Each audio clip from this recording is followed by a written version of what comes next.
E aí galera, beleza? Aqui é o Shark do canal Império Científico e como prometido na descrição do vídeo anterior, agora eu vim aqui fazer um vídeo especial para comemorar e agradecer aos 100 inscritos do canal. Uhul! Ê! Haha! Então, sem mais delongas, roda a vinheta!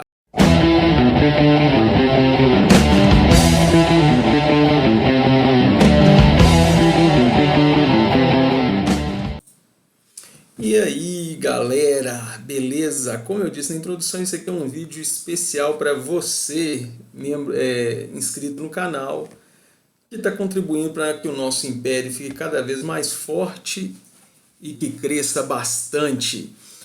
Eu pensei com cuidado, carinho, e em que eu ia falar aqui para vocês agora nesse vídeo especial.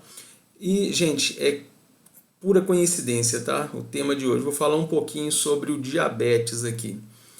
Ontem eu tinha recebido um link de vídeo de um médico falando sobre o uso fitoterápico do vinagre de maçã no controle de diabetes e outras doenças, mas eu vou me ater ao diabetes, que em uma das minhas especializações acadêmicas eu escrevi um artigo voltado só para o diabetes tipo 2. E no momento eu estou com um projeto de livro que está parado porque eu perdi o foco. Perdi o foco, então parei de escrever falando sobre o diabetes de um modo geral, de maneira mais acessível à população, tentando fazer uma linguagem menos técnica possível para facilitar a leitura. E aí, quando eu vejo algo do tipo, aí eu vou procurar. Então, eu fiz uma resposta, inclusive na página do Facebook, de onde que esse vídeo saiu, citando um trecho das diretrizes da Sociedade Brasileira de Diabetes do ano de 2017 e 2018.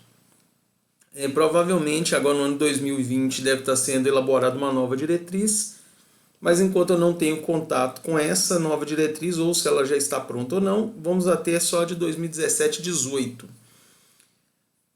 O que esse médico no vídeo falou? Falou que era bom para o controle do diabetes e que é isso, é aquilo, fazendo uma propaganda da fitoterapia. Mas vamos por parte. O que é o diabetes? O diabetes é uma doença crônica não transmissível que é derivada de um problema metabólico da insulina. E com essa defasagem da insulina, a glicemia sanguínea, que seria o açúcar no sangue, ela aumenta com números que podem ser bem preocupantes em alguns dos casos. E o diabetes o diabetes mellitus, que é esse o nome científico da doença, ela se subdivide em dois tipos. Diabetes mellitus do tipo 1, que ele é mais é um problema de origem genética. Então, ele é uma doença autoimune que provoca a destruição das células betas do pâncreas, que são as células responsáveis pela produção de insulina.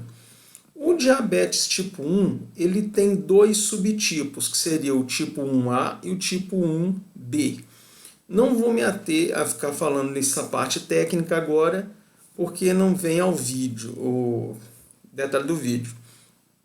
E aí, o que seria um fitoterápico? Eu entrei na internet, procurei alguns artigos científicos e vou citar a introdução de um desses artigos.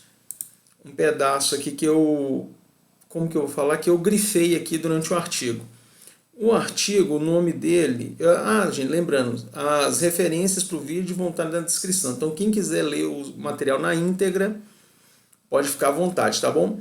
Então, o nome do artigo é A Situação do Registro de Medicamentos Fitoterápicos no Brasil. E esse artigo é de... deixa eu ver se eu acho o ano dele aqui. 2008. Ou seja, está um pouco defasado, mas eu só preciso do termo técnico do que é um fitoterápico. Agora para questão de ilustração. Então aqui, fitoterápico De acordo com a legislação sanitária brasileira, é o medicamento obtido empregando-se exclusivamente matérias-primas ativas vegetais. É caracterizado pelo conhecimento da eficácia e dos riscos de seu uso, assim como pela reprodutividade e constância de sua qualidade. Brasil 2004. Então significa que esse conceito ele é de acordo com a legislação sanitária de 2004. E por que eu resolvi fazer isso, falar um pouco sobre o diabetes? Por causa de uma reportagem que coincidentemente ela é de ontem também.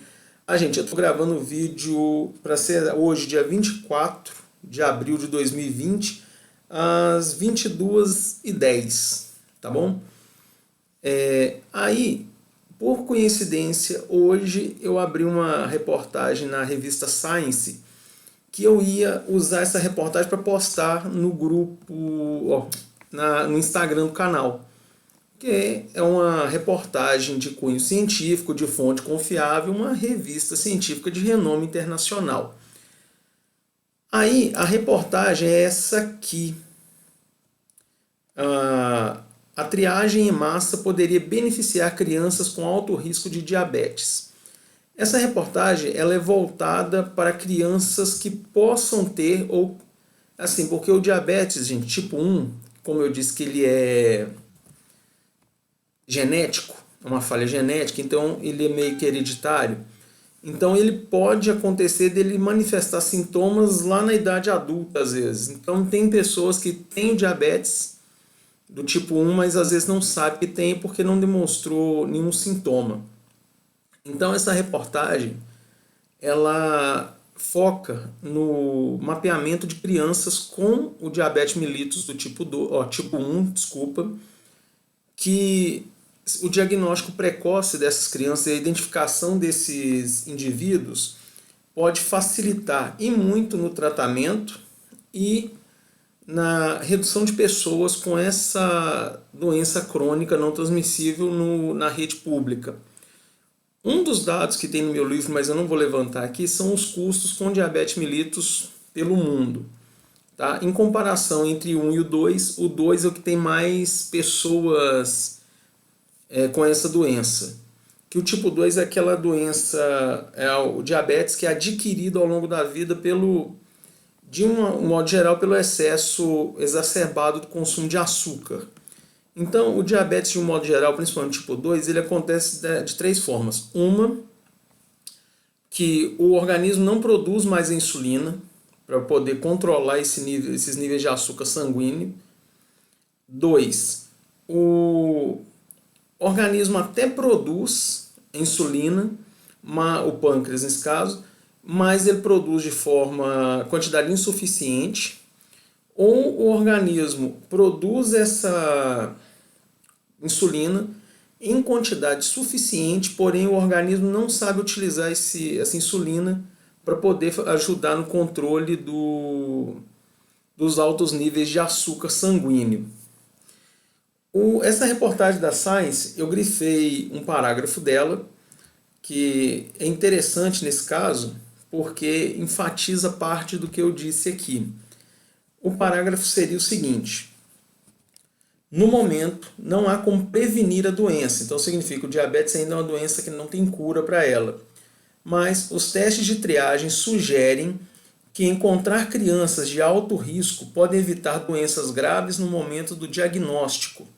Identificar aqueles com probabilidade de desenvolver diabetes também pode acelerar o teste de terapia preventiva. O diabetes, gente, ele... Só ajeitar a câmera aqui, desculpa. O diabetes ele é uma doença que preocupa o mundo todo. Atualmente, de acordo com a Pesquisa Nacional de Saúde,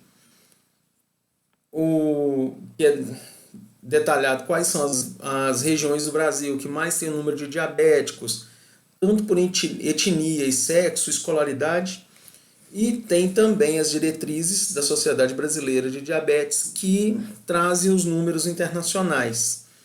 Atualmente o Brasil ocupa a quarta posição no ranking de países com diabetes, perdendo apenas para a China, que é o país mais populoso do mundo, Índia, que é o segundo mais populoso do mundo, e Estados Unidos. O Brasil é a quarta posição.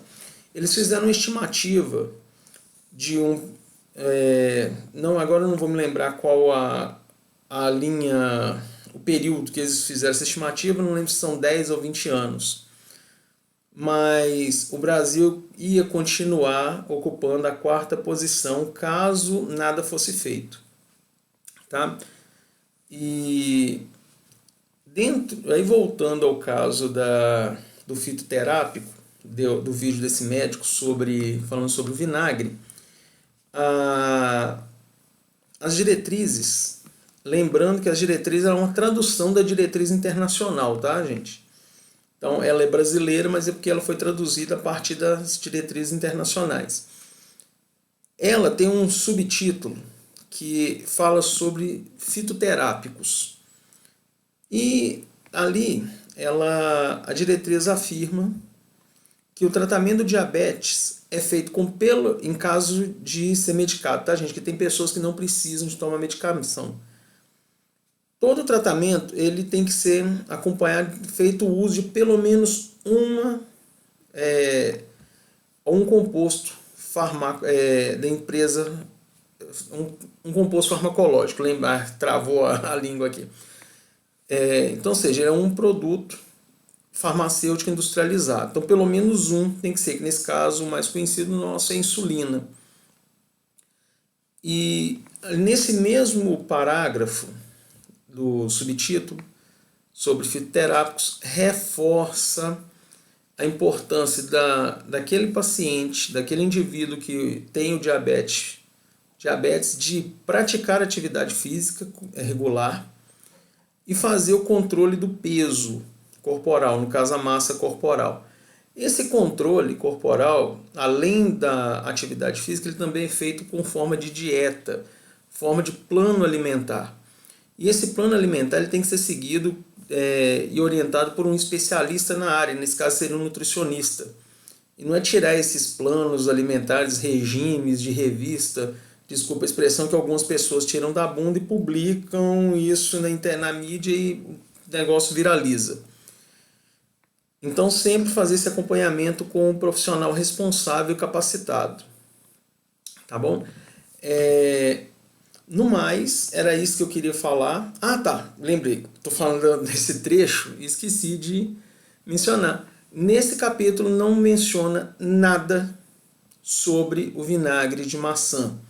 Então, a orientação que eu dou para vocês, uma sugestão também basada de acordo com os documentos oficiais, é que se vocês quiserem fazer uso de algum fitoterápico, alguma substância natural, que seja por questão gastronômica, sua preferência alimentar, se você quiser, e não como forma de terapia alternativa, tá bom? Porque o próprio nome fala terapia alternativa, se a alternativa não é uma ciência.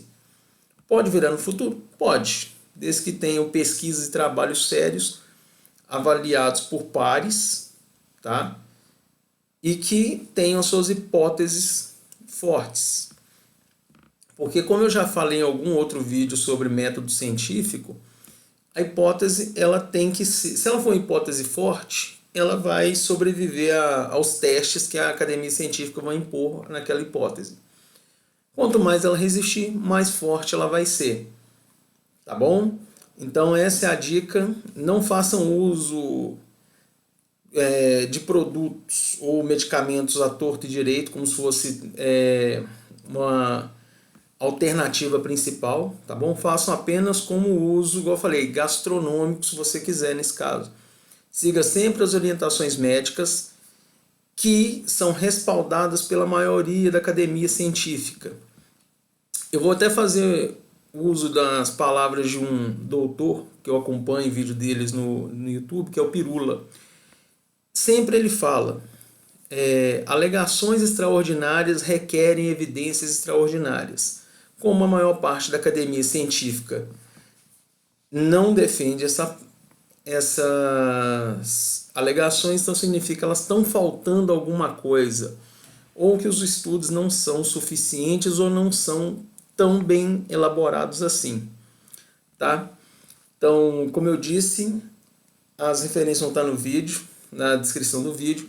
Siga o canal nas redes sociais do Instagram e Facebook.